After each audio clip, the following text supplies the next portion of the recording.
Yes, sir.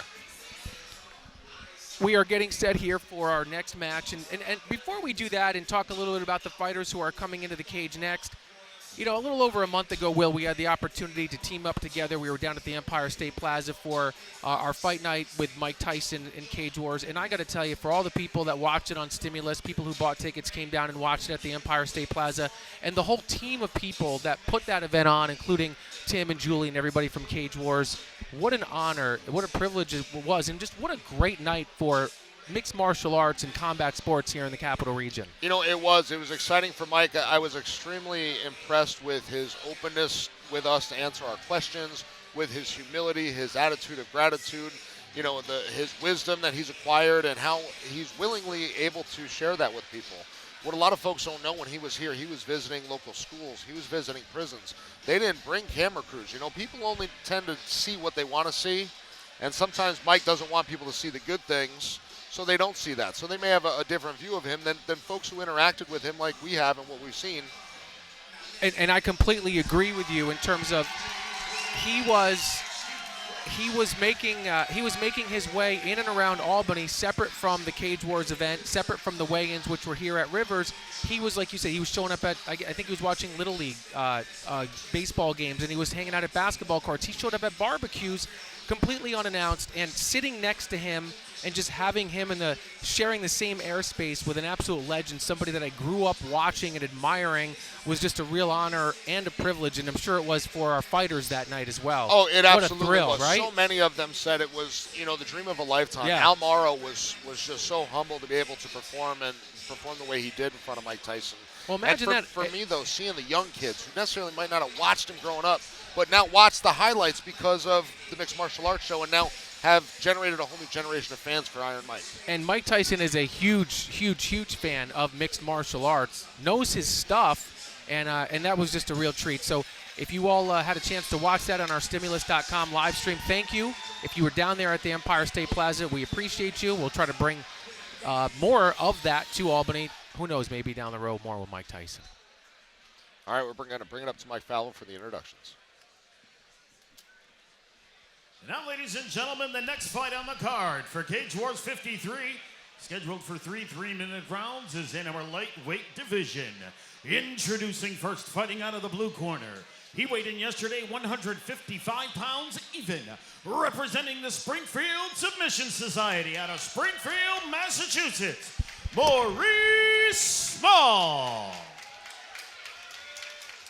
And his opponent fighting out of the red corner. Waiting yesterday at 154 pounds, representing Atlas Brazilian Jiu-Jitsu out of Albany, New York, Steve Rich.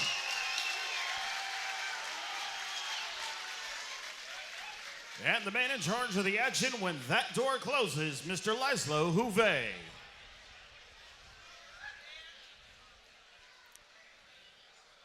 Maurice Small versus Stephen Rich. Stephen Rich, local guy out of Edward Anthony Scissorhands Anthony's Atlas Jiu-Jitsu.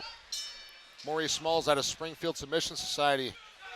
You know, there's such a growth of the sport in the New England area. It's great to see some of these athletes come over this way. You know, they're competing out in Cage Titans, so to see them out here against the local guys, it's great. I love the fact that we've got two fighters, both coming in at 0-0. Oh, look, he's got that neck. One arm in. How is Stephen Rich going to react, trying to free that left arm? Oh, Rich is trying to punch his way out of it. I don't know. I don't think he has. Yep, I think he's getting out. Good job to stay calm, though, by Steve Rich.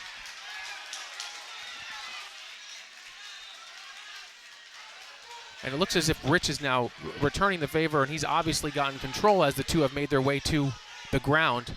Oh, nice job by Stephen Rich, stepping over that right arm of Maurice Small to get him into the crucifix and really control him. Going north-south. And once again, Will, we have a situation where two of our fighters, they're different in size. I mean, Rich is much bigger than Small. Small, though, showing that he's got some strength to hold his own and prevent Rich from really Rich looking to sink that choke in. A big advantage Arm here. on the bicep. Can he get that angle and squeeze? Maurice trying to turn out of it. Good job. Maurice doing a really nice job. Thank you, Matt. I love it. Matt Tarullo bringing us a Chris's Cookies. Matt Tarullo, one of our great sponsors and partners. Thank you so much. What a good man. Well, that is That is going to be destroyed in between round number 1 and round number 2. Only when our mics are off, folks. Stephen Rich hopping over to mount, takes the back. Maurice Smalls trying to turtle up. Now again, no ground and pound of the no ground and pound of the head, just the body. But he's going for the choke now, and I think he's close. You know, when you're here, when you're in Maurice Small's position, you want to fight these hands. First and foremost, the hands are what choke you. And Stephen Rich has got that left arm sunk in. Can he get that squeeze? Referee tight, looking for that tap. It's hard to tell from our angle if it's tight, but it's hard to tell if it's under the neck he or just a neck crank. I think he's got it cranked right now. It's just a matter of time. Either way, this is a lot of control, and again, it's what the judges are seeing, and it's taking it out of Maurice Smalls. And Smalls did a tremendous job of stemming the tide there. Maurice Smalls trying to walk his way to the left, turn his body against that elbow. Will, how exhausting is that for Stephen Rich right now as he's trying to get as much leverage as possible? That's exhausting on him. Oh, you can absolutely burn your arms out in this position if Maurice Smalls will outlast him, and he's trying to do the right things, get to that hip, turn into the elbow to help negate the choke. He's fighting the hands. I think if Stephen Rich had a little bit more stamina, I think he could have put enough pressure on Small there to close the show, but unable to do that, so we will see round number 2. Final 5 seconds here, folks. Good round. Nice job by both these young men. Again, not what you think about when you hear 0-0 fighter. Well, you know, you're seeing trainers start at a bit of an earlier age, and you're just seeing more dedication and just better competition it's just the in growth the gym. of the sport. You know, the numbers, the explosion. It's just so great to see. Coming from a time when, you know, you were kind of taboo if you trained mixed martial arts in New York, you know. To see where it is mainstream now in the growth of the sport, it's exciting. So tell me your thoughts after round number 1. Obviously, slight edge to Stephen Rich. Is there something that Maurice Small and his corner can do right now as they prepare for round number 2? You know, right now, just try to deliver a little bit of punishment before it goes to the ground and continue doing what he's doing, but try to be a threat, you know, try to pass those long legs. That's one of the issues. Rich has those long legs. He was utilizing them well in that first round. And credit to Maurice Small. This is his first time entering the cage. Handled himself quite well under some stress. And if you're Stephen Rich, you kind of want to take a deep breath, relax. He looked a little bit tight in there, but he has the frame, and it looks like he's got the athleticism. You know, as you noted, the weight class is the same, but the body type and the dimensions are very different. I think Maurice Small, I think he may have just tired out his opponent just enough to inflict a little damage. We'll see what happens. And, you know, again, that does burn your arms out. That does burn your legs out. You're trying to hold your opponent in position. Maurice Smalls was trying to turn the whole time, so he wasn't just laying there. That was a great kick to the body there by Rich. And nice job by Rich turning the corner, trying to sink that double leg off the cage. And then he gets it. Again, Maurice Smalls going for that guillotine, looking for that neck, but, you know, being as tall as Rich is and as, you know, adept as jiu-jitsu as he is, I don't think he's a real threat in this position right there. Good job getting out. And again, with our both of our fighters having less than 2+ fights experience, no ground and pound to the head. So you'll notice when they get them down in position, even in looks like full guard right now, he cannot strike the head. No, but again, you know, a guy like Rich with these long legs, you know, there's a lot of ways to attack from this position.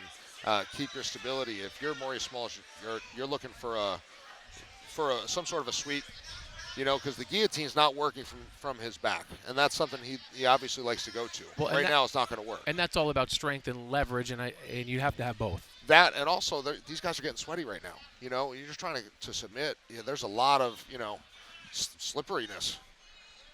And this could be a situation where for the next minute and 35, this could be just ground control. I don't know how much damage Rich is going to be able to do. I mean, he's going to try to soften up Small, obviously, for some sort of a submission. But Small's on the ground. He's right in front of us right now. He looks relaxed, but he's not winning this round. Exactly. He's not winning. And you saw him just a second ago open up his guard and get to a hip, but it wasn't a full commit to a sweep. He's just trying to, you know, let Rich know he's not just going to let it happen. But at the same time, as you said, he's not winning. He's trying to work for Rich's right arm to kind of work to roll him. The referee's kind of looking to see if enough is being done or if he's going to stand them up. We're coming up on 1 minute left. And our ref has got he's in a tough spot, too, because you can't strike to the head. It just limits the amount of work that you can see when both fighters are on the ground like this. Exactly. He's coming in for a closer look. Rich did a nice job delivering those left hands to the body. All right, we've got about 45 seconds left to go in round number 2 in a fight that may not seem that close, but those are two great ground strikes. Nice job, and I don't think Smalls was expecting that. He's doing a good job pushing Smalls against the cage, making life miserable for the final 30 seconds. Maurice Small taking punishment to the body. And, there's something to be said being right in front of your own corner. You see Coach Edward Anthony right there, having that familiar voice within earshot, giving you those reassurances, giving you those instructions. It really does, intensify your ability. We're down to our final 15 seconds, round number 2. Final 10, here we go. It's been all Stephen Rich so far. We'll see what Small can do. We'll see if he can summon enough energy to make it a competitive third and final round. Hey, we saw our first fight of the night changed on a dime, so we know that we can see it. It's happened before. We can, but as of right now, Stephen Rich is just doing a better job at distance on the feet. And then when it does go to the ground, he's getting out of bad positions. He's getting into a good position, then he's staying in that position. He's staying in that dominant position. He's controlling that position. Much easier said than done, but if I'm Maurice Small or in his corner right now, I tell him he's got to come out and he's got to come and he's got to try to land a strike. He's got to earn his opponent's respect, or else it's just going to be 2.5 more minutes on the ground staring up at the ceiling lights. Well, beyond that, I would tell him to look to change levels, because Rich likes to use that lead hook, change levels, go in for the aggressive takedown, and try not to, and again, easier said than done, try not to get stuck in Rich's guard, because obviously he's having a problem once he's there. Here we go, third and final round. And for this being both fighters' first time in the cage, I think we're seeing something here. This is exciting. Again, 0-0. It's just really, really impressive on both of these young men's parts. We'll see how much dog Maurice Small has in him. He's got to make this a striking match. And again, that's easier said than done with somebody like Rich, who's aggressive. He's throwing at bad intentions, and he's got the length on you. Can't you just punch, though? to make it a striking match, just Can't punch. you just punch? Don't be that guy in the back, Brian Cody. There's always that one guy at MMA shows. Punch him in the head. Or the grab the dick guy and twist. Always one of those. Maurice Small not doing necessarily the best thing, but again, he's in front of his own corner, so maybe there's some comfortability and familiarity there. He's looking to land one big shot. Trying to follow that missed kick in. But he's got to be active, though, because if he thinks it's going to happen in one strike, it's not. I don't mean to be overly critical, but you must be active. And he's flat-footed right now. He's not moving around as much or using angles nearly as much as Rich. And I hate to say it, but that body shot, nice job. Into that right cross up high. Well, he just got a little hop in his step, did Small, but it might be too little too late. Only 2 minutes left to go. Meanwhile, Rich is looking for the finish. Stephen Rich is feeling himself right now. He's turning it up, ready to show out. Nice. He's going to that body. He sees something there. There it is. He sees a reaction from Maurice Smalls every time he hits that body. So into the cage, looking to right into the guard. Well, that was unnecessary, but I understand why he did it. Again, just trying to dominate on the feet, dominate on the ground. There are different judging criteria. There's ground judging, standing striking, and then your cage control. So, again, he's trying to hit all those bases. And for the first time out, if you're his coaches, Stephen Rich, you're right. He had an opportunity to do a little bit of everything in there tonight. Yes. So you can't fault him there. He's trying to be a well-rounded mixed martial artist and really win this fight emphatically. Well, Small now has about a minute and 15 to try to do something, and I don't think they're going to stand them up. That would be the only way, and right now this is just 12 unanswered here. Stephen Rich is doing a beautiful job of ground and pound to the body, without being able to go to the head. I can't wait to see this young man with advanced rules, being able to use the body and the head. I think if that were the case, I think this probably would have been over perhaps in round 1. It's hard to speculate that anything can happen, but yeah, the dominance that Stephen Rich is exhibiting right now would lead to that conclusion. Plus, I would imagine it takes a lot of discipline to hold back, because when you're training, are you trained to, once you hit the ground, headbutt to the chest? That was interesting. Oh, I didn't. I didn't see All right, I like the energy, Stephen Rich. I like the energy. So here's my question: is it hard for him to pull back and not strike to the head in this situation? A guy at this level, I think this is just. He's very, very skilled. Okay. He's not an 0-0 guy. He's not a guy from 10 years ago who started training 6 months ago. This is a very, very well-rounded athlete. Well, he's got about 10 seconds left to put on the finishing touches of what will probably be a 3 rounds to nothing fight. And emphatically. A really nice win by Stephen Rich. I'm excited to see what the future holds.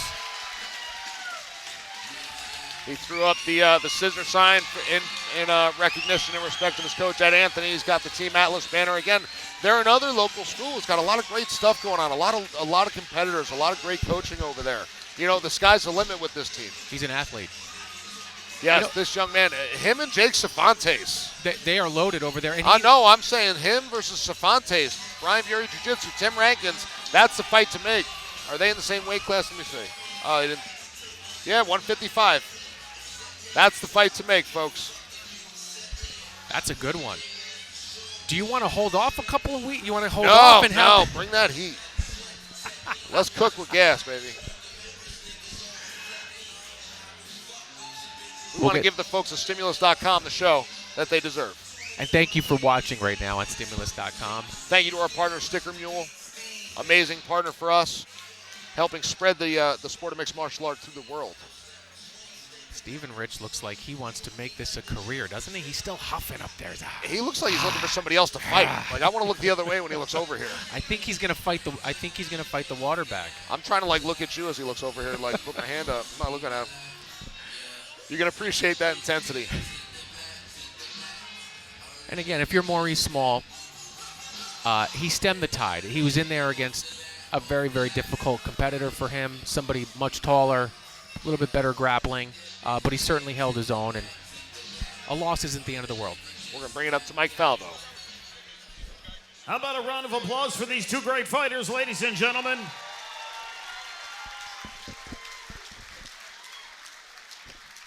And now, after 3 hard-fought rounds, we go to the judges' scorecard. All 3 judges have scored the fight 30-27 for your winner by way of unanimous decision. Out of the red corner, Steve Rich.